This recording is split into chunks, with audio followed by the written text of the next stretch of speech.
Like the video, subscribe to the channel and press the bell icon for latest video update. Students, अपना पिछला topic चल रहा था amino अम्ल और आज हम एमिनो अम्ल के प्रकार पढ़ेंगे।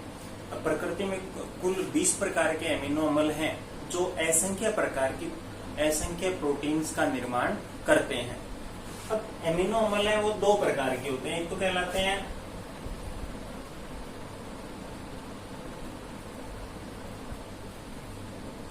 अनावश्यक एमिनो अम्ल और दूसरे होते हैं आवश्यक एमिनो अम्ल। देखिए, ऐसे एमिनो अम्ल जिनका निर्माण मनुष्य के शरीर में, हमारे शरीर में हो जाता है, वो कहलाते हैं अनावश्यक एमिनो अम्ल और ये होते हैं 10। अनावश्यक एमिनो अम्ल कितने होते हैं? 10। और आवश्यक एमिनो अम्ल कौन से होते हैं कि ऐसे एमिनो अम्ल जिनका निर्माण जीवों के शरीर में नहीं होता है, इन्हें क्या करना पड़ता है? भोजन के द्वारा बाहर से लेना पड़ता है, भोजन से ग्रहण किया जाता है, वो कहलाते हैं आवश्यक एमिनो अम्ल। और ये भी कितने होते हैं? 10। ये कितने होंगे? 10। और इनकी कमी से शरीर में अनेक प्रकार के रोग उत्पन्न हो जाते हैं। अब ये 10 आवश्यक एमिनो अम्ल कौन कौन से होते हैं, इसके लिए अपने को याद रखना है टीबी, मील, पथ।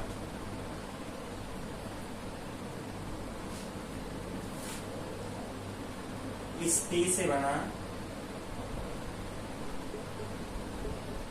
ट्रिप्टोफैन, वी से वेलिन, एम से मेथियोनिन,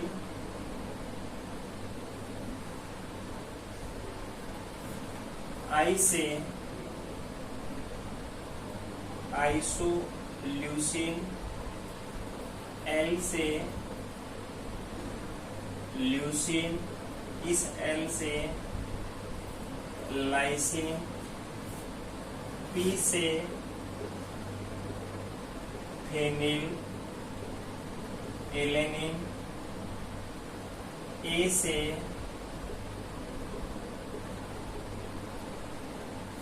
आर्जिनिन और इस टी से थ्रियोनिन और एच से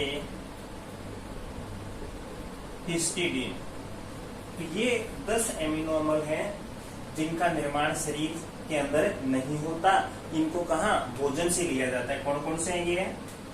tryptophan, valine, methionine, isoleucine, leucine, lysine, phenyl alanine, arginine, threonine और हिस्टिडीन। ये जो एमिनो अम्ल हैं ये कहलाते हैं आवश्यक एमिनो अम्ल और इस ट्रिक से हम लोग इनको आसानी से याद रख सकते हैं। इसके बाद नेक्स्ट टॉपिक है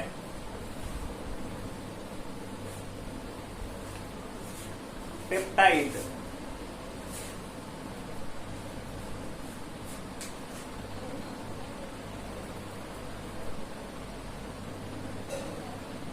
पॉलीपेप्टाइड एवं प्रोटीन। देखो, एमिनो अम्ल परस्पर जिस बंध से जुड़े रहते हैं, एमिनो अम्ल आपस में जिस बंध से जुड़ेंगे वो बंध क्या कहलाता है? पेप्टाइड बंध। और पेप्टाइड के एक तरफ तो मुक्त कार्बोक्सिलिक समूह होता है और दूसरी तरफ मुक्त होता है एमिनो समूह। पेप्टाइड किसे कहेंगे? एमिनो अम्ल परस्पर जिस बंध से जुड़े होते हैं उसे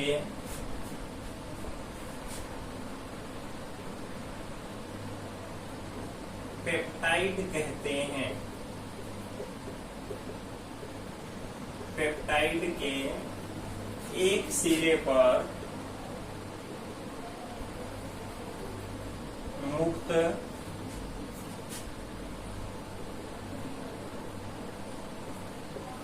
कार्बोक्सिलिक समूह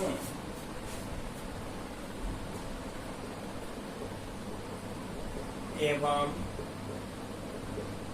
दूसरे सिरे पर मुक्त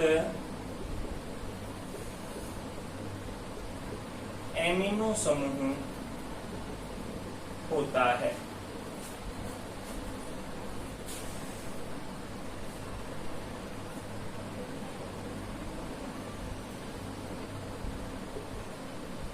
NH2 CH2 COOH, ये क्या है? एक एमिनो अम्ल है, एक दूसरा एमिनो अम्ल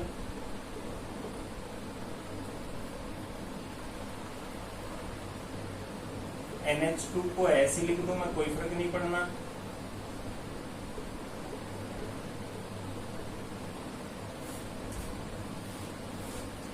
अब एक एमिनो अम्ल का तो कार्बोक्सिलिक समूह और दूसरे एमिनो अम्ल के एमिनो समूह से जल का एक अणु निष्कासित हो जाता है।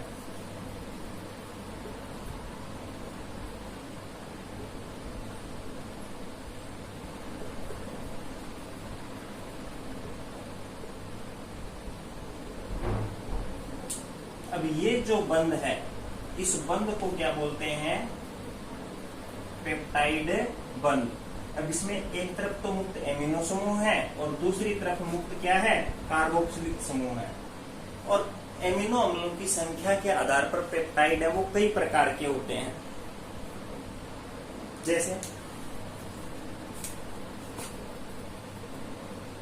Die peptide. इसमें क्या है? दो एमिनो अम्ल परस्पर संयुक्त रहते हैं पेप्टाइड बंध से। ट्राई पेप्टाइड, इसमें तीन एमिनो अम्ल परस्पर संयुक्त रहेंगे पेप्टाइड बंध से। टेट्रा पेप्टाइड, इसमें चार एमिनो अम्ल परस्पर संयुक्त रहेंगे। और पॉलीपेप्टाइड,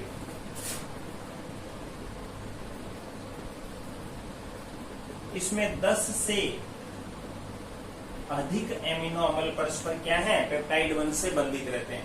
अब डाई पेप्टाइड में दो एमिनो अम्ल है तो बोला जाए कि पेप्टाइड बंध कितने हैं? पेप्टाइड बंध इसमें एक होगा। ट्राई पेप्टाइड में पेप्टाइड बंध दो होंगे। टेट्रा पेप्टाइड में पेप्टाइड बंध कितने होंगे? 3। और पॉलीपेप्टाइड है, इसमें 10 से अधिक एमिनो अम्ल परस्पर पेप्टाइड बंध से बंधे रहते हैं।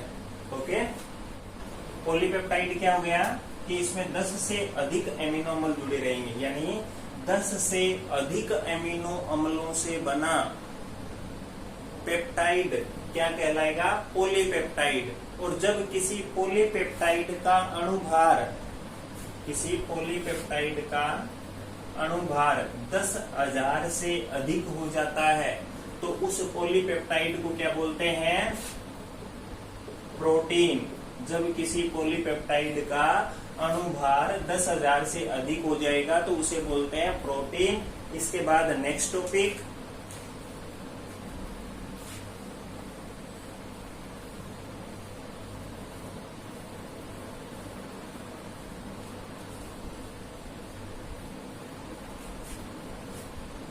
इसके बाद प्रोटीन का जैविक महत्व।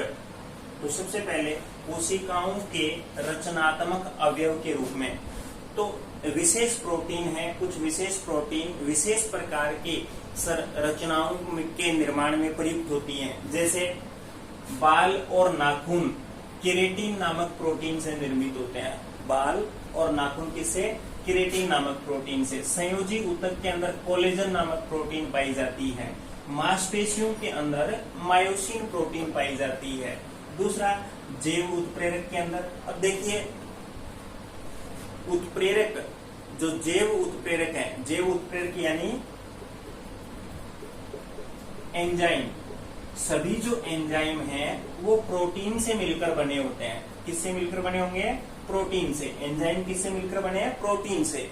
और जीवों के अंदर, जीवों के शरीर में जो रासायनिक अभिक्रियाएं होती हैं उनको बोला जाता है जैव रासायनिक अभिक्रियाएं। और इन जैव रासायनिक अभिक्रियाओं को एंजाइम, जो प्रोटीन से बने होते हैं, एंजाइम उत्प्रेरित करते हैं। इसलिए जैव उत्प्रेरक के रूप में भी प्रोटीन क्या होती है? प्रयुक्त होती है। अब है नंबर 3 हार्मोन के रूप में। अब हार्मोन क्या है? अपनी शरीर के अंदर जो अंतःस्रावी ग्रंथियां हैं उनसे विशेष प्रकार की प्रोटीन रिलीज होती है, प्रोटीन उत्सर्जित होती है। उस प्रोटीन को हार्मोन बोलते हैं। जैसे अग्नाशय से इंसुलिन नामक हार्मोन प्राप्त होता है, तो ये हार्मोन के रूप में हो गया। ऑक्सीजन वाहक के रूप में, अब देखिए प्रत्येक प्राणी जो श्वसन क्रिया करता है उसमें ऑक्सीजन का वाहन हीमोग्लोबिन के द्वारा होता है। किससे होता है? हीमोग्लोबिन। हीमोग्लोबिन ऑक्सीजन के साथ क्रिया करके ऑक्सी हीमोग्लोबिन बना लेती है। और ये हीमोग्लोबिन ऑक्सीजन को अपने साथ संयुक्त करके शरीर के प्रत्येक पार्ट तक पहुंचाता है ऑक्सीजन। और ये हीमोग्लोबिन है क्या? ये एक प्रोटीन है।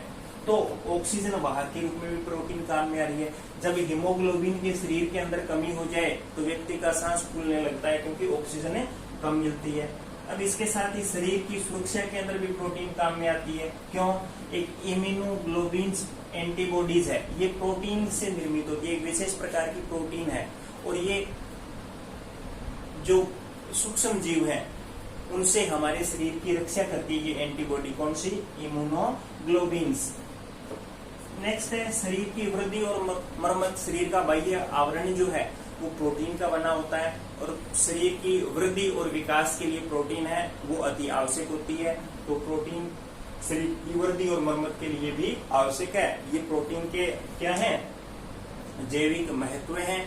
इसके बाद नेक्स्ट टॉपिक अगले वीडियो में पढ़ते हैं।